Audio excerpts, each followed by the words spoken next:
Bismillahirrahmanirrahim. Wa an Ali karramallahu wajah.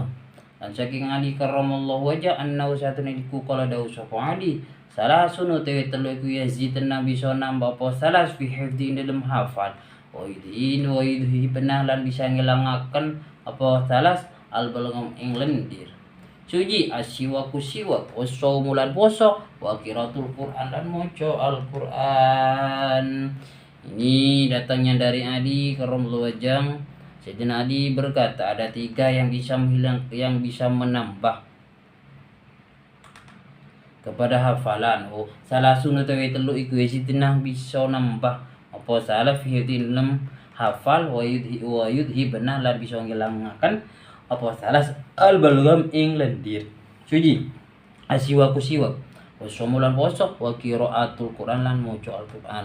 Yang pertama yang bisa menambah kepada hafalan, bisa lebih cepat hafal dan bisa menghilangkan lendir yang ada di tenggorokan. Yang pertama adalah siwak. Siwak maka kerjakanlah siwak. Siwak itu hukumnya sunat muakkad. Siwak. Jadi yang tidak biasa siwakan biasakanlah melakukan siwak. So itu bagus sekali kepada gigi kita. Sangat bagus sekali. Hukumnya sunnah muakkad. Siwak itu kecuali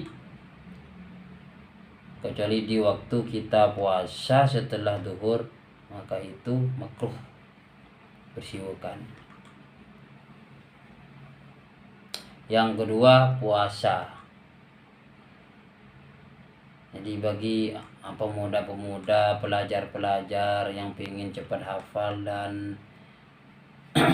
untuk menghilangkan lendir yang ada di tenggorokan, kerjakanlah puasa. Puasa sunat. Sering-seringlah puasa. Kalau yang wajib ya kita tidak dibahas. Yang ini yang sunat. Perbanyaklah puasa agar cepat hafal dan bisa menghilangkan kepada lendir yang ada di tenggorokan. Puasa sunat. Yang ketiga ialah membaca Al-Quran. Sering-seringlah membaca Al-Quran. Membaca Al-Quran itu jadikanlah sebuah hobi. Karena kalau kita sudah biasa membaca Al-Quran, dijadikan wiridan, sudah jadi hobi, maka kalau kita ada hafalan itu cepat hafal dan bisa menghilangkan pada lendir yang ada di tenggorokan. Banyak sekali faedahnya membaca Al-Quran. Maka dari itu sering-seringlah membaca Al-Quran. Selanjutnya wan Ka'ab al-Akhbar dan saking Ka'ab al-Akhbar al-husunu utawi benteng lil munkari wong mukmin minasyaitani saking setan iku salasun telu suji al masjidu masjid. Suji al masjidu utawi masjid iku hisnun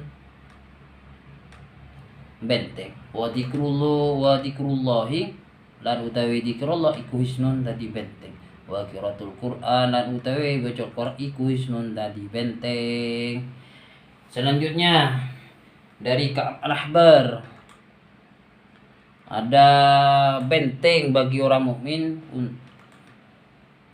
Jadi ada sebuah penghalang untuk orang mukmin yang bisa menghalangi kepada rayuan setan. Jadi orang itu akan diselamatkan dari godaan setan. Itu ada 3. Yang pertama masjid. Masjid. Maka dari itu sering masjid itu ada salah satu bentengnya setan. Kalau kita sering pergi ke masjid, kita sholat, melaksanakan sholat berjamaah di masjid, maka setan itu takut kepada kita.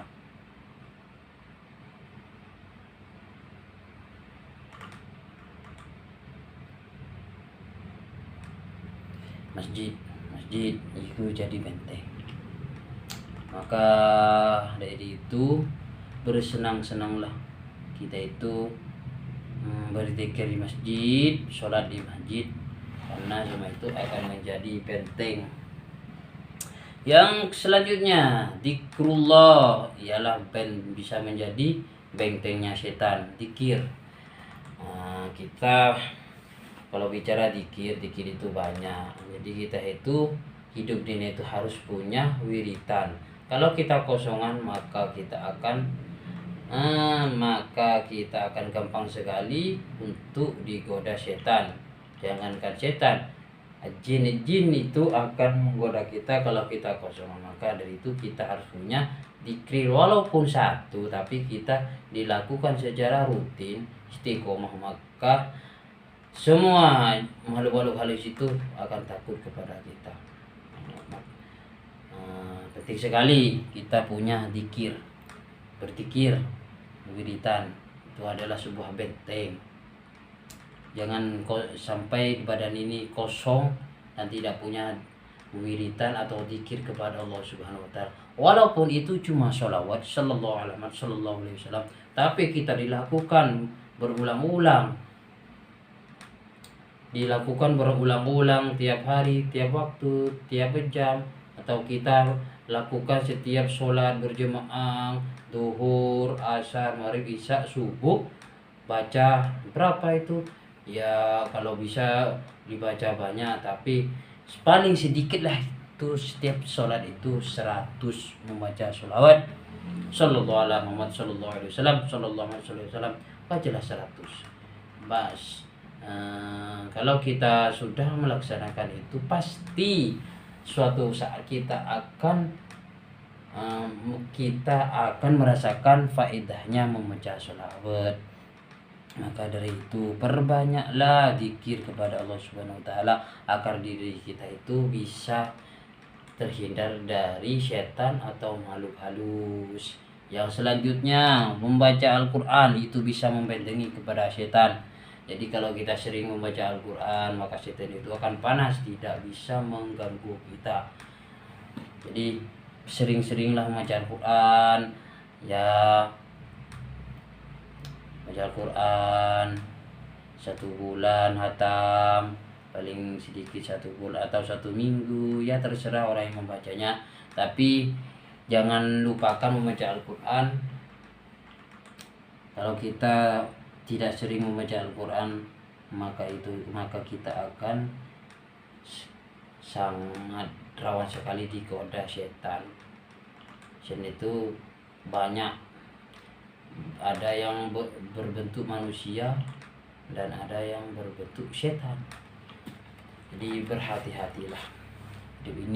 Kita hidup di dunia ini hanyalah sementara, tidak kekal dan tidak sama sekali. Kita hidup di dunia ini sama sekali tidak ada yang menjamin kita masuk surga. Jadi yang kita harapkan hanyalah ridha Allah Subhanahu wa taala. Sedangkan ridha Allah itu ada pada ridha kedua orang tua kita.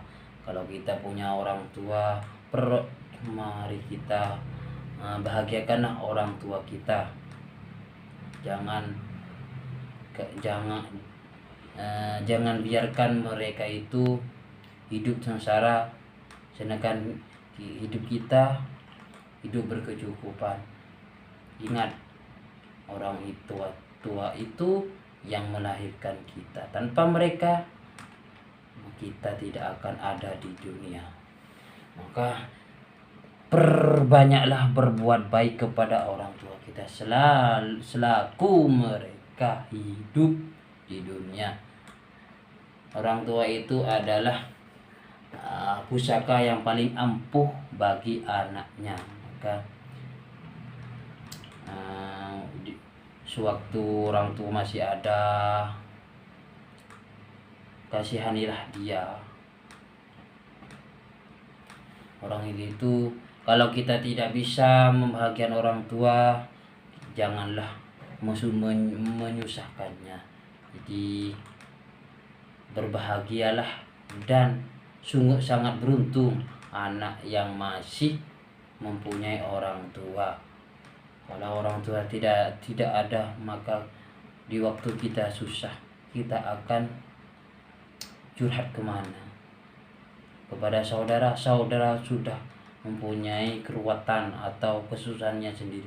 Tapi kalau kita punya orang tua, walaupun orang tua itu sedang ditimpa kesusahan, masih mendengarkan curhatan anaknya. Karena walaupun gimana, anak tetap anak.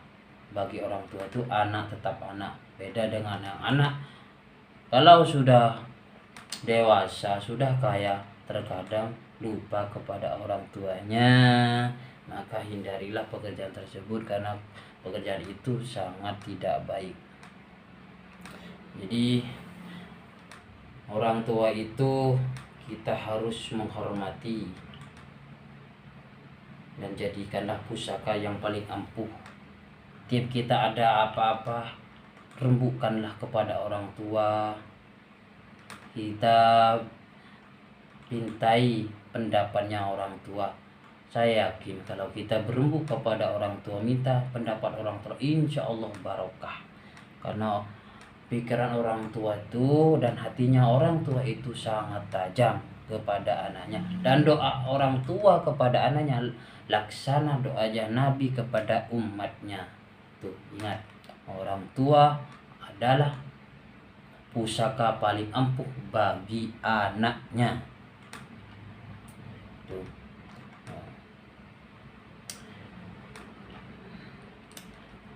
Kalau orang tua masih ada, terkadang anak itu meremehkan, dia kurang menghormati. Tapi ketika orang tua mati, maka semua penyesalan akan datang kepada dia dan tidak bisa diobati, karena orang yang mau minta maaf orangnya sudah mati. Maka dari itu berbahagialah, bersyukurlah kepada Allah Subhanahu wa taala kalau orang tuanya masih hidup, masih sehat. Itu nasihat dari saya agar kita itu bisa hidup selamat sentosa di dunia, dan di dunia fid dunya hasanah wa fil akhirati hasanah. Di dunia kita bagus dan di akhirat kita bagus, menjadi husnul khotimah. Ya, namanya manusia tidak akan terhindar dari dosa, tapi dosanya itu janganlah dijadikan sebuah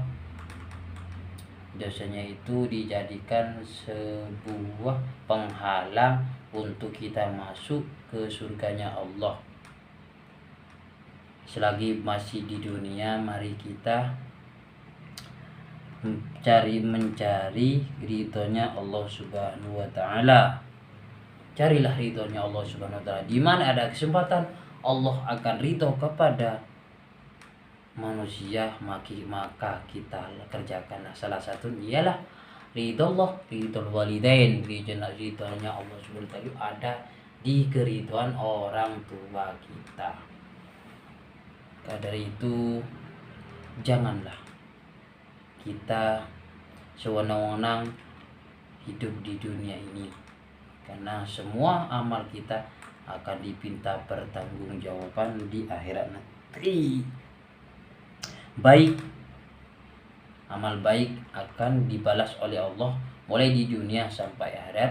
Amal yang buruk akan dibalas oleh Allah mulai dari dunia sampai akhirat.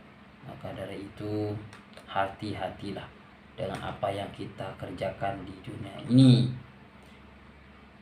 Jangan menyangka setelah hidup di dunia ini kita bebas dengan